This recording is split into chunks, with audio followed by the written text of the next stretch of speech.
우리 하나님 말씀 사도행전 8장 26절부터 39절까지 우리 한 절씩 교독하도록 하겠습니다. 주의 사자가 빌립에게 말하이르되 일어나서 남쪽으로 향하여 예루살렘에서 가사로 내려가는 길까지 가라 하니 그 길은 광야라.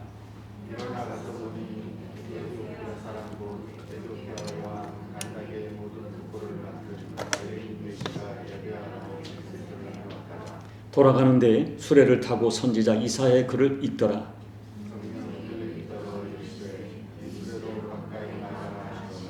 빌립이 달려가서 선지자 이사야의 글 읽는 것을 듣고 말하되 읽는 것을 깨닫느냐?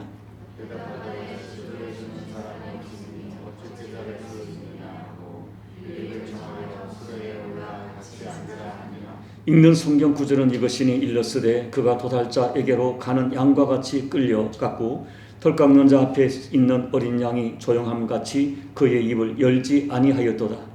그가 굴욕을 당할 때 공정한 재판도 받지 못하였으니 누가 그의 세대를 말하리요? 그의 생명이 땅에서 빼앗김로다 하였거늘 그 내시가 빌립에게 말하되 청컨대 내가 묻노니 선지자가 이 말한 것이 누구를 가리킴이냐? 자기를 가리킴이냐? 타인을 가리킴이냐? 빌립이 입을 열어 이 글에서 시작하여 예수를 가르쳐 복음을 전하니 길 가다가 물이 있는 곳에 이르러 그 내시가 말하되 보라 물이 있으니 내가 세례를 받음에 무슨 꺼리낌이 있느냐. 38절 39절 같이 있습니다. 이에 명하여 수레를 멈추고 빌립과 내시가 둘 다 물에 내려가 빌립이 세례를 받고 둘이 물에서 올라올새 주의 영이 빌립을 이끌어 간지라. 내시는 기쁘게 길을 가므로 그를 다시 보지 못하니라. 아멘. 고난주간과 부활주를 마치고 다시 이제 사도행전 강해를 이어가겠습니다.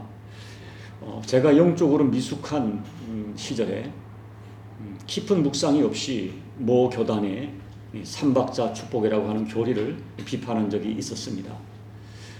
그 교단을 대표하시는 목사님께서는 요한 3서 1장 2절 말씀 사랑하는 자여 내 영혼이 잘됨 같이 내가 범사에 잘되고 강건하기를 내가 강구하노라 하는 말씀을 그분 목회의 핵심 가치로 삼으셨는데 첫째는 영혼이 잘되는 것, 곧 영혼 구원의 축복이고 둘째는 범사가 잘되는 형통과 평안의 축복, 셋째가 육신이 강건한 이런 강건의 축복을 강조하는 이 삼박자 축복이라고 하는 유명한 목회 이론을 내놓게 되신 것입니다. 이 이론을 바탕으로 한 그분의 설교는 많은 성도들에게 은혜를 끼치는 설교였지만 또 한편으로서는 기복신앙을 대표하는 이론으로 많은 비판을 한국교회에서 받게 됩니다. 저 역시 삼박자 축복이란 단어 자체를 우리 기독교의 핵심 진리인 십자가 복음과 맞지 않는다 하는 그 비판적 입장을 가지게 되었습니다. 그런데 여러분 놀랍게도 목회를 하면서 이 성도들이 부딪혀 싸워가는 수많은 삶의 현장, 그들의 고통, 그들의 눈물을 목격하면서 제가 비판했던 삼박자 축복이 우리 교우들의 가정의 삶의 현장에 이루어지기를 간절히 소망하고 기도하고 있는 저를 발견하게 된 것입니다. 특별히 사도 요한이 이 말씀을 선포하는 이 오늘 말씀을 선포하는 대상인 당시의 소아시아 교회는 우리가 상상하기 어려운 극심한 신앙의 도전을 온몸으로 받아내는 그런 시절이었습니다.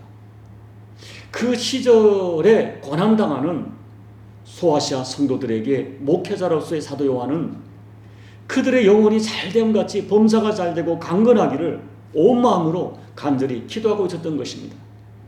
저는 말씀을 묵상하다가 어느덧 이 사도 요한의 마음이 한 목회자의 마음에 그치는 것이 아니라 바로 우리의 영원한 목자 되신 우리 주님의 마음인 것을 믿게 되었습니다. 왜냐하면 우리 주님께서 요한복음 10장 10절에서 친히 말씀하시기를 내가 온 것은 양으로 생명을 얻게 하고 더 풍성히 얻게 하려는 것이라. 생명을 얻게 하고 더 풍성히 얻게 하는 것이 우리 주님의 마음이기 때문입니다.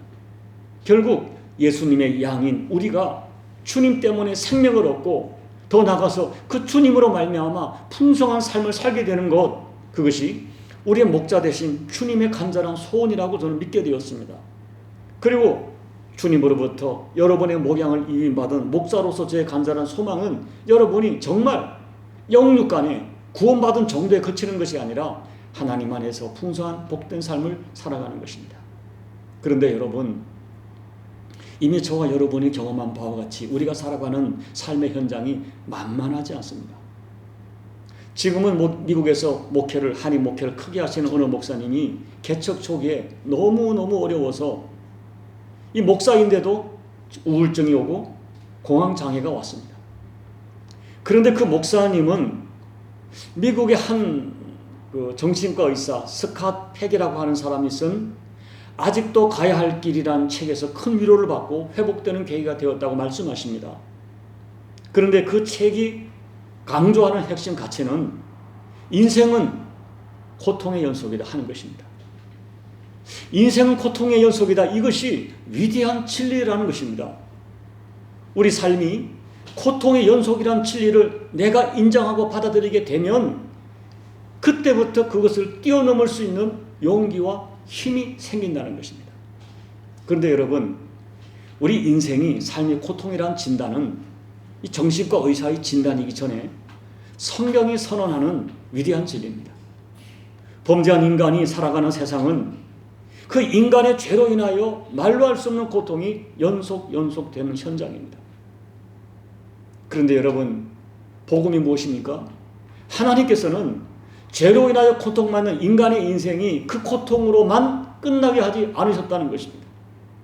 하나님께서는 죄로 인하여 고통하는 세상에 예수님 보내주시고 예수님께서 십자가에서 피를 흘려 대속의 죽음을 치르게 하심으로 인간에게 고통을 주는 모든 죄의 세력을 굴복시키셨습니다. 그리고 로마서 8장 19절 이하의 말씀처럼 지금 세상에서 모든 피조물들이 탄식하며 살고 있고 그 속에서 성도들도 함께 고통을 받는 것은 현실이지만 우리는 믿음을 가지고 장차 나타날 영광된 이 몸의 구속, 몸의 속량을 기다리며 인내하며 살게 하십니다. 그리고 그 영광의 날을 믿음으로 기다리면서 하나님을 사모하고 하나님을 찾는 자들에게는 모든 것이 합력하여 선이 되도록 하시겠다고 약속해 주셨습니다. 그리고 사도 요한이 고통하는 소아시아 교인들을 향하여 주시는 말씀, 사랑하는 자여 내 영혼이 잘된 같이 내가 범사에 잘되고 강건하길 원하노라 하는 말씀은 다름 아닌 요한을 통하여 하나님이 우리에게 주시는 말씀이라고 저는 믿습니다. 그러므로 여러분, 저는 여러분들이 인생을 살면서 어떤 경우도 아버지의 마음, 우리 예수님의 본심을 잃어버리지 않기를 소망합니다. 하나님이 나를 얼마나 사랑하시는지 그 사랑을 어떤 상황에서도 잊지 마시기를 권면을 드립니다. 우리 주님은 여러분을 위하여 자기 생명을 주셨습니다. 자기 생명을 주기까지 사랑하십니다. 이 십자가 사랑, 그 십자가 사랑으로 나를 살리셨고 그 십자가 희생을 통해서 우리가 이 땅에서도 영육간의 복된 삶을 누리기를 주님이 원하고 계신다는 이 진실을 여러분이 어떤 상황에서도 꼭 붙드시기를 예수님 이름으로 축복합니다. 이런 하나님의 마음을 믿음으로 붙들고 지금 여러 가지 인생의 고통의 문제를 만나고 있지만은 우리가 하나님을 의지하고 붙들 때에 하나님의 실제적인 위로가 여러분에게 주어지는 것을 저는 믿습니다. 그리고 여러분이 언젠가는 내가 붙드는 그 예수님 때문에 행복하다는 감정이 있어질 것을 저는 믿음으로 소망하고 기도합니다. 또한 여러분 가족 중에 아직까지 예수님을 영접하지 못한 사람, 그 영접하지 못한 가족 때문에 가슴앓이 하는 교우들이 있다면 반드시 하나님의 강권적인 은혜가 있기를 소망하며 기도합니다. 그리고 여러분의 자녀들에게 무엇보다 평생에 임마누엘의 은혜가 함께하여서 하나님께서 우리 가정을, 우리 자녀를 이렇게 복 주셨다는 감정이 넘치기를 축복하며 기도합니다. 그런데 여러분, 목회를 하면서 목격하는 중요한 진실이 하나 있습니다. 같은 교회를 다니는데 하나님께서 이상하게 복을 주시는 사람처럼 보이는 사람이 있습니다. 같은 직분을 받았습니다. 같이 사역을 합니다. 그런데 어떤 사람에게 이상하게 복 주는 사람처럼 보이는 사람이 있다는 것입니다. 사랑하는 여러분, 하나님께서는 모든 사람과 모든 피조물에게 은혜의 당비를 동일하게 내리십니다. 해의 복을 주시고 달의 복을 주시고 이른 비와 늦은 비의 복을 주시고 호흡할 수 있는 산소의 복을 주십니다. 우리가 이런 복을 신학적 용어로 일반 은총이라고 부릅니다. 그러나 하나님께서 특별하게 복을 주시는 특별 은총이 있습니다. 이 특별 은총의 핵심은 바로 예수 그리스도입니다. 예수님이 특별 은총 그 자체입니다. 그리고 예수님이 믿어지고 십자가 대속이 믿어지는 것이 특별한 은혜입니다. 성경은 분명히 말하기를 믿음은 누구에게나 아무에게나 주어지는 복이 아니라고 말씀합니다. 그것은 어떤 하나님께서 선택한 자녀에게 주어주는 특별한 은총입니다. 그리고 더 나아가서 이상한 것은 같은 신앙 고백을 하고 같이 동일한 교회를 다니는데 하나님이 특별하게 사랑하시는 것처럼 보이는 사람, 특별한 은혜를 받은 것처럼 보이는 사람이 분명히 있다는 것입니다. 바로 오늘 본문의 에디오피아 내시 같은 그런 사람입니다. 여러분 생각해 보십시오. 당시에 아프리카에 많은 사람이 있었고, 그리고 당시 그 예루살렘에는 이방에서 예배 드리러 온 많은 이방인들이 있었습니다. 그런데 하나님께서는 그 많은 사람 가운데 유독 에디오피아 내시를 특별하게 주목하시고 사랑하십니다. 성경을 보니까 하나님께서는 그 한 사람을 위하여 주의 사자 천사를 파송하십니다. 천사는 사마리아에서 사역하고 있는 빌립의 마음을 강권하셔서 갑자기 사마리아에서 광야의 에디오피아 내시에게로 옮겨 보내십니다. 그리고 에디오피아 내시가 세례를 받을 수 있도록 사막 가운데 샘물을 준비해 놓으십니다. 여러분, 이 에디오피아 내시 한 사람에게 진행되는 이 모든 과정을 볼 때 하나님께서 이 한 사람을 얼마나 사랑하시는지 금방 알 수 있습니다. 성경을 보니까 하나님께서는 은혜 베풀 자에게 은혜를 베푸시고 긍휼히 여길 자에게 긍휼을 베푸신다라고 말씀하셨어요. 이 말씀으로 보건대 에디오피아 내시는 하나님께로부터 특별한 은혜를 받을 만한 분명한 이유가 있는 사람이었습니다. 이 에디오피아는 이 아프리카 애굽 남쪽 지역에 있는 이 구수 족속이 세운 국가입니다. 이 구수족이란 것은 흑인, 검은 피부, 흑인을 말하죠. 그런데 에디오피아 사람들은 기원 전 1000년경에 열왕기상 10장에 등장하는 스바 여왕과 솔로몬 사이에 태어난 메넬릭 1세가 북에디오피아로 이주하여 나라를 건국했다고 굳게 믿고 있습니다. 그리고 에디오피아 내시는 당시 국고를 맡고 있다고 했기 때문에 요즘으로 말하면 한나라의 재무장관 같은 그런 중요한 고위직 사람이었습니다. 우리가 알고 있는 그 환관 내시와는 조금 개념이 다른 거예요. 그럼에도 불구하고 분명한 것은 에디오피아 내시는 유대인들이 혈통적으로 멸시하는 흑인이고 이방인이었습니다.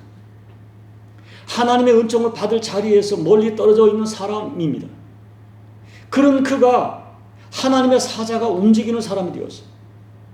성령의 감동으로 예수님 영접하고 세례받았어요. 그리고 그날 예수님을 영접한 그 에디오피아 내시 한 사람이 조국 에디오피아로 돌아가서 복음을 전합니다. 그때 세운 교회가 지금 에디오피아에 남아있다고 합니다. 여러분, 에디오피아는 주후 4세기에 기독교를 국교로 선포합니다. 한때 이슬람에게 정복을 당해서 고통을 겪었지만 지금 보면 국민의 43%가 에디오피아 정교회 교인이고 18.6%가 개신교인입니다. 이슬람교가 33.9% 종교가 분포되어 있어요. 그날 에디오피아 내시 한 사람 때문에 2000년 동안 교회가 지금까지 존속되고 있습니다. 이 얼마나 엄청난 축복입니까? 에디오피아 내시는 자기 자신도 하나님께 주시는 특별한 은혜를 받았지만 그 한 사람 때문에 그 후손까지 영원한 구원의 은총을 받는 그런 복된 조상이 된 것입니다. 여러분, 저는 여러분들이 이런 축복에 대한 소원을 가지시기를 소망합니다. 여러분 한 사람 때문에 하나님의 사자가 움직이는 특별한 은총 소원하시기 바랍니다. 여러분이 빌립 같은 영향력 있는 어떤 영성 있는 사람을 만나는 은혜를 여러분 소망하시기 바랍니다. 여러분도 성령으로 세례를 받고 여러분의 후손들에게도 나 때문에 하나님의 은혜가 공급되는, 은혜가 계승되는 그 소망을 가지기를 여러분 축복합니다.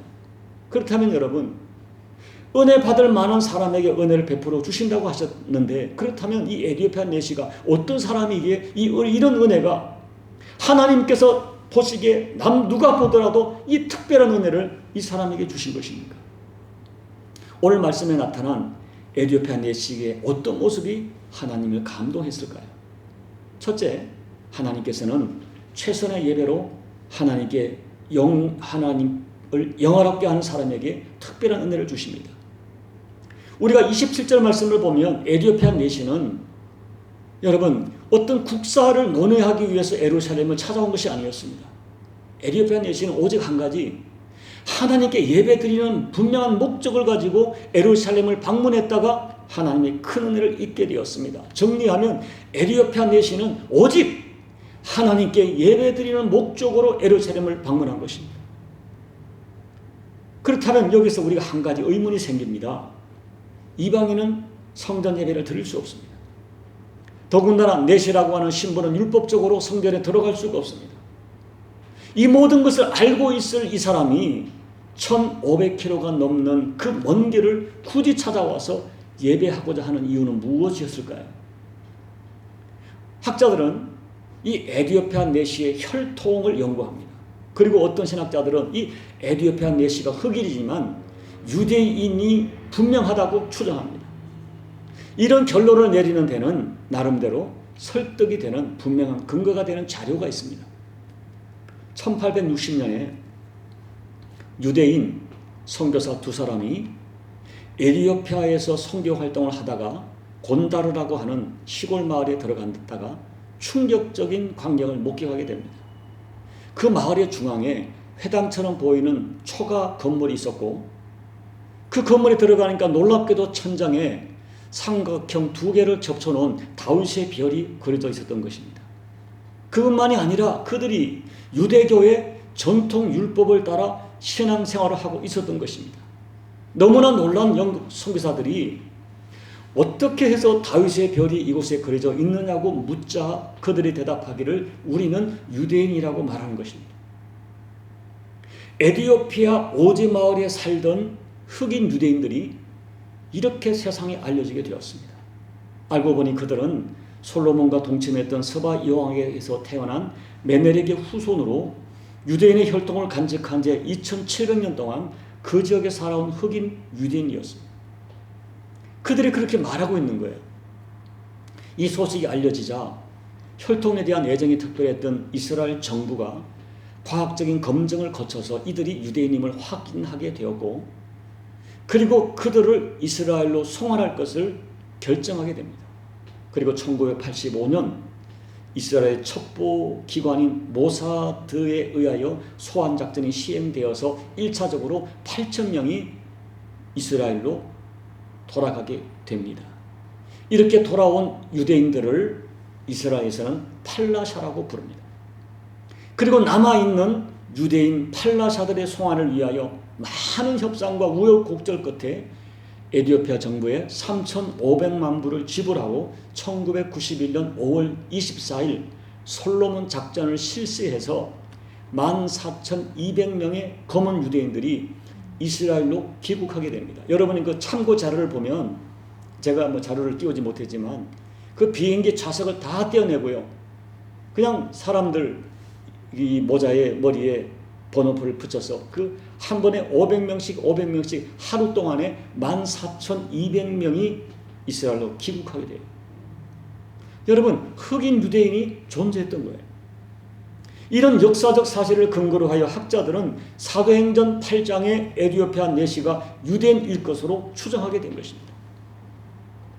여러분 그렇다 하더라도 흑인 유대인이 당시의 상황으로 인정받지 못했고 원칙적으로 성전에 들어가서 예배드릴 자격이 보장된 사람이 아니었습니다. 그럼에도 불구하고 이 에디오피아 내시는 에디오피아에서 예루살렘까지 1500km가 넘는 거리를 오직 하나 예배 드리려고 찾아온 것입니다. 그가 성전 예배를 드렸는지 허락되는지 그것은 성경이 밝히고 있지 않습니다. 그는 예배 드리는 소망으로 여러분 그 먼 거리를 찾아온 거예요. 교통이 발달된 것이 아닙니다. 광야를 걷다 보면 곳곳에 도적이 있고 광야에 사막의 고통이 기다리고 있습니다. 성전 예배 허락된 것도 아니었습니다. 그런데도 그는 예배를 사모하여 내 일생에 한 번은 성전에 가서 예배드리고자 하는 소망을 가지고 예루살렘을 찾아온 것입니다. 그는 한가한 사람이 아닙니다. 한 나라의 국고를 맡은 매우 분주한 사람이었습니다. 그런데도 에디오피아 내시는 예배드리고자 하는 소망을 가지고 예루살렘으로 찾아왔어요. 내 평생 한 번이라도 성전 예배를 드리고 싶다는 마음의 열망 때문입니다. 결국 하나님께서는 그 마음을 받아주셨습니다. 그 진실한 마음이 하나님께 연락되었던 것입니다. 하나님께서는 오늘도 영과 진리로 정말 사모함으로 예배드리는 사람을 찾으십니다. 하나님의 관심은 살아있는 예배자입니다. 여러분, 왜 하나님께서 다윗을 그토록 사랑하십니까? 다윗은 목마른 사슴이 시냇을 찾듯 하나님의 성전을 그리워했습니다. 예배를 사모했습니다. 여러분, 성경을 보세요. 하나님께서 복 주셨던 사람들의 예외 없는 공통점이 있는데 그들 모두가 하나님께 드리는 예배를 생명처럼 사랑했던 예배자였어요. 에디오피아 내시는 하나님이 찾는 바로 그 예배자였습니다. 여러분, 우리가 에디오피아 내시를 보면서 느끼는 것이 무엇입니까? 하나님이 받으시는 예배는 환경의 문제가 아니에요. 조건이 아니에요. 여러분, 우리가 시간이 없어서 예배 못 드리는 것이 아닙니다. 우리 마음의 문제입니다. 분명한 진실은 영혼이 거듭나 정말 구원받은 사람은 하나님께 관계가 회복되고 하나님과의 관계가 회복된 사람은 예배 드리지 않으면 살 수가 없습니다. 오늘도 하나님께서는 영과 진리로 예배하는 예배자를 찾으십니다. 주께 드리는 예배에 온 마음을 담는 예배자를 찾으십니다. 하나님께서 특별하게 은혜 주시는 그 사람 우연이 아니었습니다. 에디오피아 내시는 하나님께 특별한 은혜 받을 만한 분명한 이유가 있는 사람이었습니다. 그는 하나님이 찾는 예배자였어요. 둘째, 하나님은 말씀을 사모하는 사람에게 특별하게 은혜를 베푸십니다.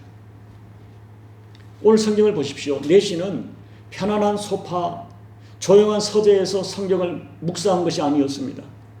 덜컹거리는 사막 아래에서 덜컹거리는 그 흔들리는 수레 안에서 성경을 읽고 있었습니다. 이 에디오피아 내시가 당시의 일반 사람들이 소장하기 어려운 두루마리 성경을 소장하고 있던 그 이유만으로도 이 에디오피아 내시는 평소에도 말씀에 대한 사모함이 있던 그런 사람인 것을 증언하고 있습니다. 그날 그가 읽고 있던 성경 본문이 이사야 53장이었어요. 그런데 이 내시는 그 성경을 읽어도 깨닫지 못합니다. 아무리 읽어도 그 성경 이사야 53장에서 말씀하는 그가 누구인지 도무지 알 수가 없었어요. 그래도 계속 읽었습니다.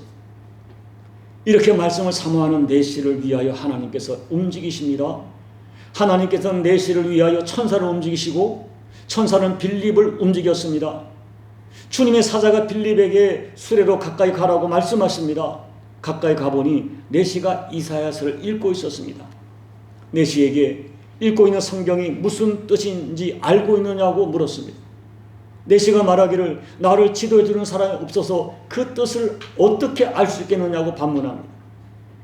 그리고 빌립에게 수레로 올라오라고 초청합니다. 그리고 이사야 53장에 기록된 이 사람, 고난받고 있는 이 사람이 누구인지를 물어보았습니다.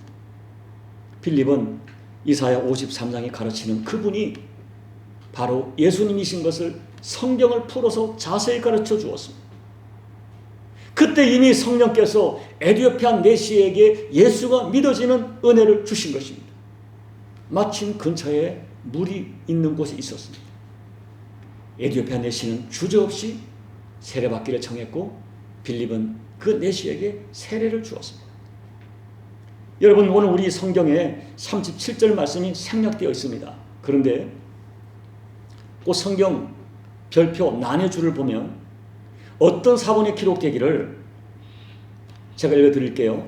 빌립이 이르되 내가 마음을 온전히 하여 믿으면 가하리라. 대답하 이르되 내가 예수 그리스도께서 하나님의 아들인 줄을 믿노라 라고 에디오피아 내시가 예수님을 영접했다고 기록되고 있습니다. 킹 제임스 버전이라고 하는 성경에는 정식적으로 37절이 기록되어 있습니다. 여러분, 오늘 이 난해주에 기록된 내시의 고백, 내가 예수께서 하나님의 아들인 것을 믿노라는 신앙 고백은 짤막했지만 그가 예수를 영접한 증거고 그가 세례받기에 충분하고 확실한 진실한 고백이었습니다. 에디오피아 내시는 덜컹거리는 수레 안에서 성경을 읽을 정도로 말씀에 대한 갈급함이 있었고, 그 갈급한 마음을 하나님이 받으시고 천사를 움직이고 빌립을 움직이신 것입니다. 그리고 이 에디오피아 내시가 결국 나도 살고 에디오피아를 살리는 존귀한 인생이 된 것입니다. 오늘 덜컹거리는 수레 안에서 성경을 묵상하면서 말씀 속에 나타난 그분이 누구인가, 이사야 53장에서 권한받는 그분이 도대체 누구인가에 대한 강한 의문으로 고민하는 이 에디오피아 내시의 열정이 우리를 부끄럽게 합니다. 안타깝게도 제가 만나본 장로님 중에 어떤 분은 평생 장로가 되기까지 한 번도 성경을 읽지 않았던 사람이 있습니다. 안수 집사 중에 성경을 한 번도 읽지 않은 사람을 저는 여러 명 만났습니다. 믿을 수 없지만 사실입니다. 어떤 사람은 10년, 20년이 되어도 성경 한 번 읽도 가지 못합니다. 그러면 그와 같은 사람에게 어떤 현상이 나타날까요?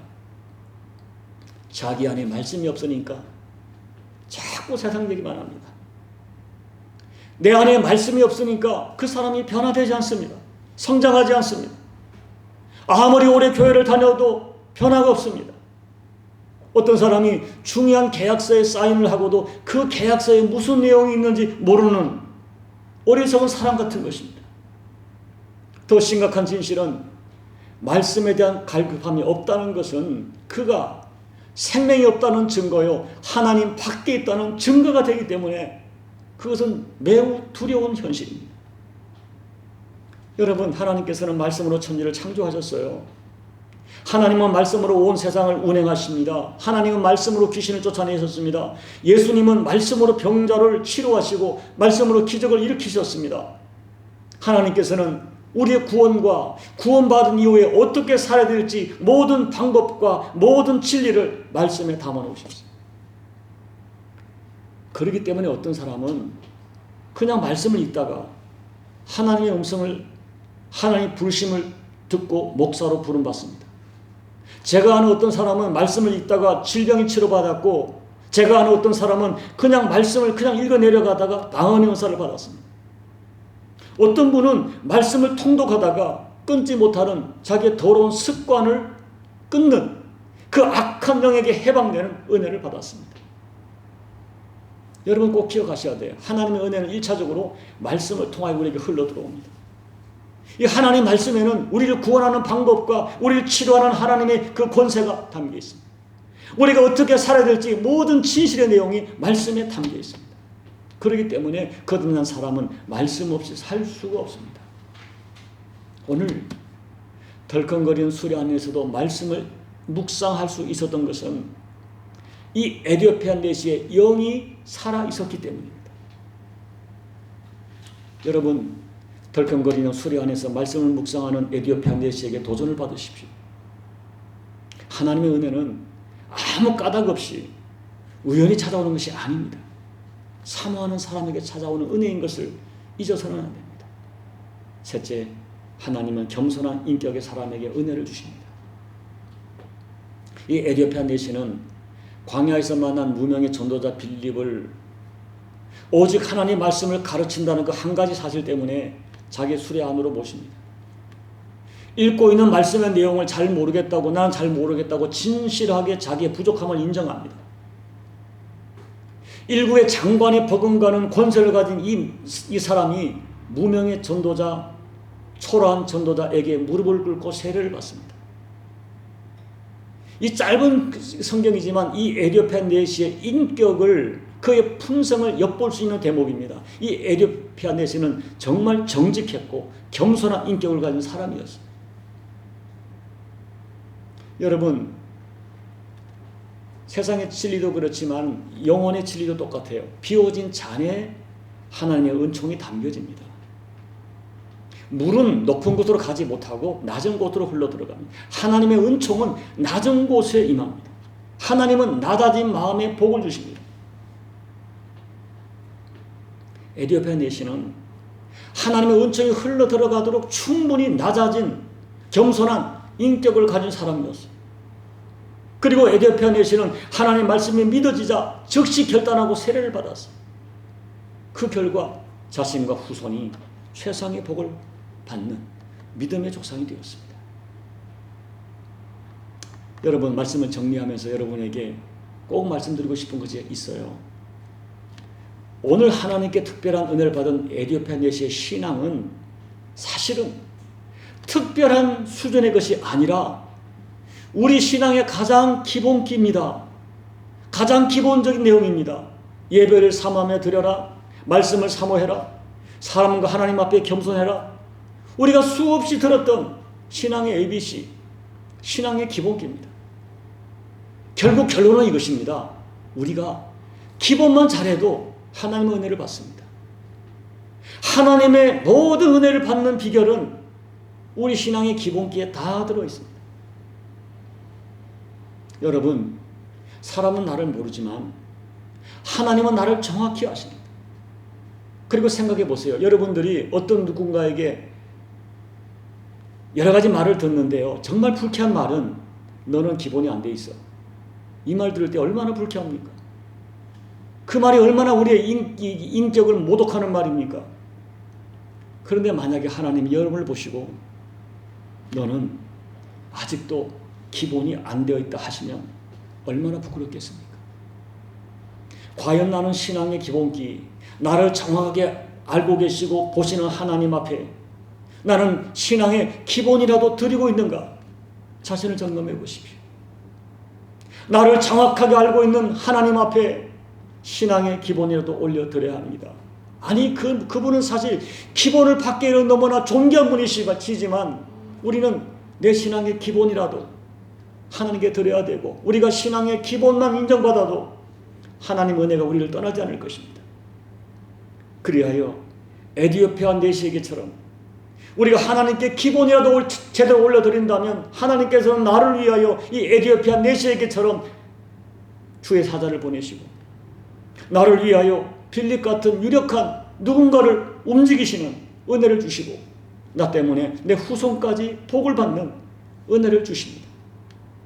오늘 에디오피아 내시가 특별하게 하나님의 은혜를 받은 이 현장을 목격하면서 묵상하면서 저와 여러분의 신앙을 다시 한번 되돌아보고 하나님께 기뻐하는 신앙의 회복을 이루시는 저와 여러분 꼭 되시기를 예수님 이름으로 축복합니다. 아멘. 우리 말씀을 가지고 잠깐 기도를 드리겠습니다. 사랑하는 여러분, 예배를 절정으로 사모하는 것, 덜컹거리는 수요 안에서 말씀을 묵상하는 말씀의 사모함, 그리고 사람을 선대하고 정직한 이 겸손한 인격, 이것은 사실 신앙의 기본기입니다. 오늘 말씀을 생각하면서 하나님은 우연히 사람에게 은혜를 주시지 않습니다. 아무에게나 은혜를 주시는 것이 아니라 은혜를 베풀 만한 자에게 은혜를 주시고 긍휼히 여길 만한 자에게 긍휼을 주신다고 말씀하십니다. 오늘 에디오피아 내시가 받았던 은혜를 생각하면서 우리의 믿음을 점검해 보시고 이 시간 성령이 주시는 감동을 따라 조용히 기도하며 결단하며 나가시겠습니다. 기도하겠습니다. 아버지 하나님, 고맙고 감사합니다. 오늘 우리가 말씀을 통하여 다시 저희가 어떤 사람이 되어야 할지를 깨닫게 되었습니다. 하나님 아버지, 에디오피아 내시가 받은 은혜는 우연히 받은 은혜가 아니라 은혜 받을 만한 사람이었고 긍휼히 여기를 받을 만한 아름다운 신앙의 모습이 있었기 때문인 것을 말씀을 통하여 깨달았습니다. 아버지 하나님, 그 먼 거리를 오직 예배 때문에 예루살렘에 달려왔고 덜컹거리는 수요 안에서도 말씀을 묵상하면서 그분이 누구인가 고민했던 이 에디오피아 내시의 영성을 바라봅니다. 아버지 하나님, 우리가 이 신앙의 기본기, 예배를 하나님 앞에 온전히 절정으로 드리는 것, 온 마음으로 드리는 것, 우리 신앙의 기본이요, 하나님 말씀을 사모하는 것 우리 신앙의 기본인데 때로는 우리가 하나님 앞에 기본기도 드리지 못하는 어리석은 사람이 되어져 있지 않은지 깨닫게 도와주시고 오늘 말씀을 통해 결단하고 에디오피아 내시의 신앙을 회복하여서 도전을 받고 회복하여서 우리에게도 하나님의 은혜가 머물러 있고 하나님의 은총이 흘러들어오는 그 역사를 체험하도록 하나님 은혜 베풀어 주옵소서. 하나님 아버지, 에디오피아 내시가 우연히 은혜 받은 것이 아님을 말씀을 통하여 깨닫게 되었습니다. 그가 참 흑인의 구수족속의 신분으로 아버지 하나님 그 먼 거리를 오직 예배 때문에 성전 예배를 드리고 싶어 달려왔고 덜컹거리는 소리 안에서도 하나님 그 말씀 속에 그분이 누구인가를 진지하게 고민하며 묵상하는 모습이 우리 모두에게 도전을 줍니다. 우리가 예배 잘 드리는 것, 말씀을 사모하는 것, 신앙의 기본이라고 배웠지만, 마땅한 성도의 본문이라고 배웠지만 때로는 그 본문조차 제대로 드리지 못할 때가 많음을 고백합니다. 아버지 하나님, 너무나 분주한 일상 속에 하나님을 잃어버리고 살 때가 참 많았음을 고백합니다. 다시 한번 은혜는 우연히 오는 것이 아니라 은혜 받을 만한 자에게 은혜가 베풀어지고 하나님의 긍휼히 여김을 받을 만한 자에게 하나님의 긍휼이 임한다는 말씀을 기억하면서 오늘 도전받고 결단한 우리 모두가 되어서 에디오피아 내시가 받았던 은혜가 우리에게도 허락되는 은혜가 될 수 있도록 하나님 아버지 축복해 주시옵소서. 예수님 이름으로 간절히 소망하며 기도하옵나이다. 아멘.